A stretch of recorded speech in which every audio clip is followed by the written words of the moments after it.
कहानी का नाम छुपी हुई रानी का राज। एक बार की बात है, एक छोटे से गांव के पास एक पुरानी हवेली थी। गांव के लोगों का कहना था कि इस हवेली में एक रानी थी जो कभी दिखती नहीं थी, बस उसकी आवाज सुनाई देती थी। सभी बच्चे सोचते थे कि रानी ने अपना कोई खजाना हवेली में छुपा रखा है। एक दिन 3 दोस्त मीना, राजू और सोना ने फैसला किया कि वे हवेली का राज जानेंगे। तीनों ने मिलकर हवेली के अंदर जाने का मन बनाया। मीना, क्या तुम दोनों तैयार हो हवेली के अंदर चलने के लिए?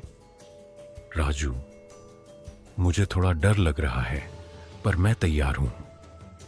सोना, हां चलो, हम मिलकर रानी का राज ढूंढेंगे। जब वे हवेली के अंदर गए तो सब कुछ अंधेरा था। एक बड़ा दरवाजा खुद ब खुद खुल गया। मीना, यह दरवाजा खुद से कैसे खुला? राजू, मुझे लगता है यहां कोई है। सोना, चुप रहो, देखो वहां एक बड़ी तस्वीर लगी है।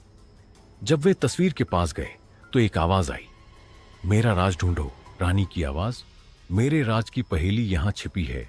जो इस पहेली को सुलझा पाएगा उसे मेरी कहानी समझ आएगी। मीना, पहेली क्या है? आवाज, एक कमरा है जिसमें 3 दरवाजे हैं।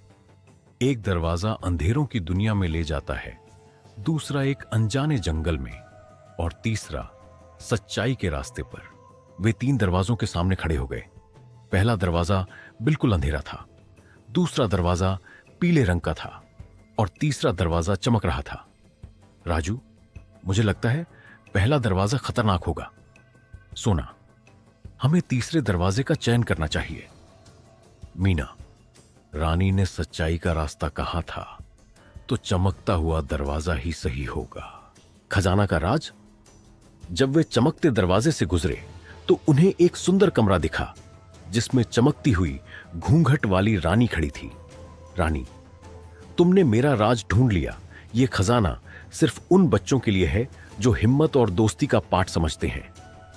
मीना, राजू और सोना को एक चमकती हुई संदूक मिली जिसमें मिठाइयां और मोती थे। उन्होंने सीखा, दोस्ती और हिम्मत से हर मुश्किल को सुलझाया जा सकता है।